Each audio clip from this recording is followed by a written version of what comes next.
de polissacarídeos, né? E dos polissacarídeos mais comuns são os polissacarídeos que você tem na cabeça assim como sendo amido. Tá? Tanto amido como glicogênio, que eu vou falar que é praticamente a mesma coisa para os dois. A única diferença entre o amido e o glicogênio básico, a única diferença, portanto, entre uma batata que você vai comer e um bife que você vai comer, no teor do polissacarídeo, se é amido para batata, glicogênio para bife, é o grau de ramificação. Então veja, proteína não ramifica, carboidrato ramifica. Então você volta lá naquela primeira apresentação que a gente estava colocando a característica de pluralidade informacional de carboidrato, e você pode colocar uma quinta lá, capacidade de ramificação, tá? Que a proteína não possui. Para que ramificar? Quer dizer, ramificar são criar esses ramos aqui, ó, tá vendo? Opa, deixa eu usar a canetinha legal aqui. É legal se você, tá aqui, eu preciso localizar o cursor que eu não enxergo, tá? É onde você tem esses pontos de ramificação aqui, tá certo? Esses pontos de ramificação que ocorrem, por exemplo, no amido, a cada 10 a 12 unidades de glicose. E no caso do glicogênio, a cada 6 a 8 unidades de glicose. Tá? Então, o glicogênio animal é mais ramificado, o que é mais interessante, porque nós, salvo algumas exceções estranhas, não fazemos fotossíntese. Então, a gente não consegue transformar a energia luminosa num carbono orgânico efetivo como a glicose. A gente não consegue produzir açúcar, né? Consequentemente, vamos dizer assim, a planta pode se dar ao luxo, entre aspas, de ter um grau de ramificação menor para a estrutura do amido. Já o glicogênio, 6 a 8 unidades, a ramificação é maior porque isso fica armazenado como reserva. Você tem dois locais para você armazenar essa energia. Ou você armazena no fígado ou nos músculos. Fígado, temos um, salvo raras exceções, temos um fígado. E de peso aproximado aí de meio quilo, 800 gramas. Isso vai depender também se você tiver uma fibrose violenta no fígado, uma cirrose hepática. Mas o fígado ele é um órgão extremamente úmido, extremamente pesado por consequência, extremamente metabólico e que armazena uma quantidade limitada de glicogênio para uso em estados de inanição, ou melhor, para uso em estados de jejum. Jejum transitório, que é aquele que você está 4, 5, 6 horas sem comer, e aí o seu fígado começa a liberar, deixa eu ver esse metabolismo, começa a liberar lentamente, ou jejum prolongado, que pode durar mais de 3 dias se você estiver numa situação extrema de fome, inanição, por exemplo, tá? Isolamento geográfico, alguma coisa dessa natureza. E o outro aporte de energia vindo a partir vamos dizer assim, da glicose ramificada, entre aspas, ou seja, dos polímeros de glicose na forma de glicogênio, são os músculos, tá? Que você sabe que você tem mais do que um. Então a capacidade de armazenamento do glicogênio muscular é muito maior do que a do glicogênio hepático. Só que as enzimas conseguem trabalhar de tal forma divididas que quando você está com fome é o do fígado que é mobilizado. Quando você precisa correr, luta ou fuga, to fight or to flight, né? Lutar ou fugir, correr atrás do bandido ou correr do bandido, aí é o glicogênio muscular que acaba sendo mobilizado, como por exemplo acontece nos movimentos desportivos, né? A nutrição atlética que antecede uma competição, por exemplo, ela envolve um aporte maior de carboidratos complexos, é um outro termo que na nutrição eles utilizam, né? O carboidrato complexo é o polissacarídeo de reserva, e o carboidrato simples é a glicose, o açúcar de cozinha, sacarose, etc. Tá? E é dado um aporte maior para você aumentar a reserva muscular para natação, uma corrida de fundo, algo dessa natureza. Tá bem? Então aí você tem essas estruturas que tem esse potencial de ramificação. E já a celulose já não tem esse potencial de ramificação. Tá? Se a gente observar aqui, isso aqui é a milopectina. A milopectina é a estrutura do amido que tem a ramificação. A celulose não tem ramificação. E a celulose, vamos chamar a atenção aqui, ela faz uma ligação entre seus monômeros do tipo beta-1,4. Né? Lembrando, beta vai para cima e 1,4 porque entra o primeiro carbono de um monossacarídeo e o quarto carbono do seguinte. O que é diferente da ligação do amido, né, de um modo geral, do glicogênio também, que vem para baixo, portanto é chamada de alfa, e essa alfa também vai ser alfa 1,4. Tá? Vai ser a primeira ligação e a segunda ligação. Essa diferençazinha é que diz, você deve ter visto isso em algum lugar, em nível de ensino médio, não sei, que a gente é incapaz de degradar a madeira. O cupim degrada a madeira. O rebanho bovino, a vaca, possuem 4 estômagos, né? Omaso, obomaso, se não me engano é retículo e o rumen.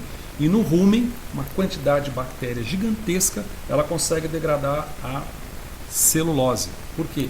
Porque essa ligação beta-1,4 aqui, os micro-organismos presentes no rumen, presentes também na barriguinha, por assim dizer, do cupim, não dele mesmo, como inseto, conseguem quebrar essa ligação. Há enzimas para quebrar essa ligação. E nós não possuímos enzimas para quebrar essa ligação. A gente só consegue quebrar alfa-1,4 e não quebra beta-1,4. Isso cria uma diferença tremenda. O fato de você ter essa ligação alfa-1,4 aqui também, ó, cria uma outra particularidade bastante interessante, que é a seguinte: a forma torsional da estrutura polimérica sem ramos do amido. O amido tem uma estrutura ramificada chamada amilopectina e tem uma estrutura não ramificada chamada amilose. A amilose é essa estrutura aqui. O fato de ser alfa-1,4 causa essa... Opa, estou fazendo com o mouse, né? Causa essa conformação, essa diferença conformacional, esse jogo conformacional que gera um aspecto... Opa, vamos colocar aqui até em outra cor, vou colocar em azul, que gera um aspecto helicoidal para a estrutura. Algo que você não vê, por exemplo, na celulose.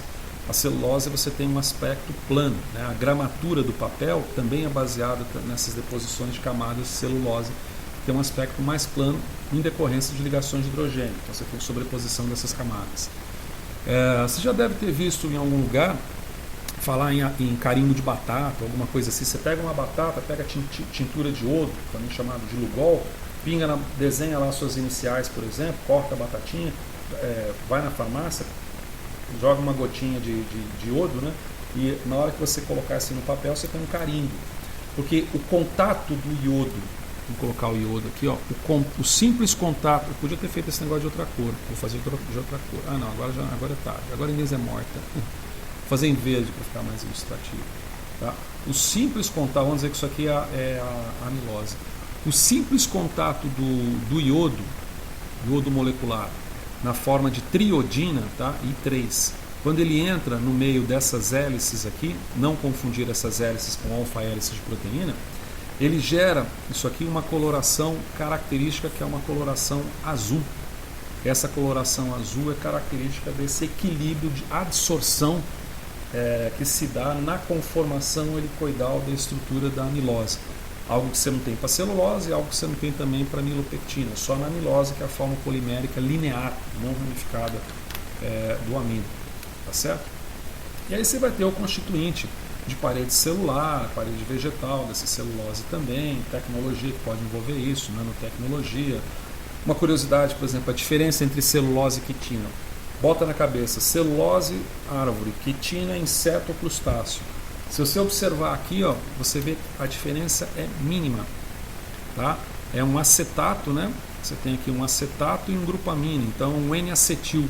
Então você tem aqui um N-acetil ou uma N-acetila ligada à estrutura polimérica de uma glicose. Né?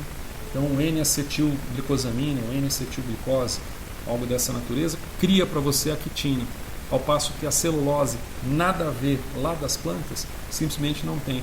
Alguns autores acham que é esse N-acetilato aqui, ou essa N-acetilação, que causa um efeito relacionado à alergia da carapaça, da casquinha do camarão. Tá? O que não é propriamente alergia ao camarão. Alergia ao camarão, alergia à lagosta, ela pode ser provocada mais intensamente por causa da carne do animal que contém produtos que podem ser sensíveis a determinadas pessoas. Né? Mas a casca também pode ser sensível, alguns acham que pode ser em função disso. Já a celulose, a lignina e a hemicelulose, você tem estruturas polifenólicas, tá? Isso aqui é um polifenol, ou seja, fenol. Isso aqui é extremamente tóxico quando ele é colocado sobre aquecimento. Tá? Então, estruturas polifenólicas podem formar fenantreno, por exemplo, pode formar naftaleno, que são estruturas tóxicas. Tá bom? Por que eu estou falando isso? Carvão de churrasco.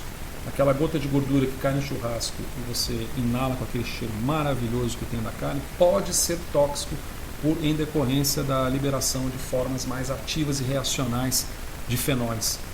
Como eu mencionei, naftaleno, fenantreno. Tá? Você tem outras estruturas aqui que podem formar em conjunto, podem distribuir em conjunto, né?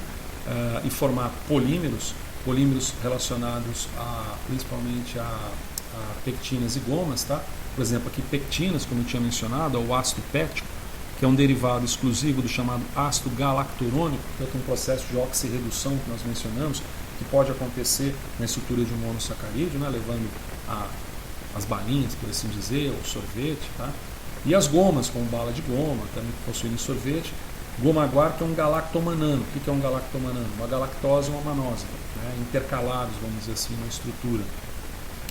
Existem alguns derivados de importância clínica para eu fechar, mas eu quero mostrar antes disso as estruturas no J-mol desses polissacarídeos.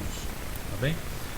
Se a gente puxar aqui, vamos puxar aqui bem bonitinho. Um exemplo aqui, por exemplo, de... vamos pegar aqui, ó, peraí, vamos lá, calma. Vamos pegar aqui a amilopectina, ó, a estrutura da amilopectina. Como é que fica a estrutura da amilopectina aqui em 3 dimensões? Olha que barato. Então você tem uma estrutura ramificada, tá vendo? Ó? Tem uma estrutura da qual sai ramos, né, da glicose. Depois você faz isso lá no teu computador para você ver que gracinha que é. Já a amilose é o tronco linear, né? Então você vê a estrutura polimérica aqui, né? É o tronco linear do polissacarídeo, do polissacarídeo do amino. Se você junta esse no outro, por exemplo, vamos exemplificar aqui um glicogênio da vida. Glicogênio da vida é uma expressão maravilhosa, né? Você tem aqui, ó, as estruturas de amilose saindo linearmente de pontos de ramificação, tá? Formando todo um complexo que é a amilopectina, ou seja, o amido ramificado. Algumas enzimas, principalmente relacionadas, por exemplo, à produção tecnológica e produção cervejeira, elas podem atuar, são chamadas glicosidases, né? Ou alfa-amilase, beta-amilase, alfa-amilase e beta-amilase, elas podem quebrar internamente aqui ou quebrar nos pontos de junções aqui, e aí reduzir e liberar moléculas de glicose para o processo fermentativo, propriamente dito, tá certo? Já a celulose, só para a gente encerrar essa parte, você tem uma estrutura bem diferente, quer ver? Olha lá, a celulose, o fato de você ter ligações do tipo beta-1,4, fazem com que ela não consiga realizar aquela torção. E nesse caso você tem uma estrutura mais planar, por assim dizer, tá certo? Uma estrutura mais planar. Então aí você tem esses principais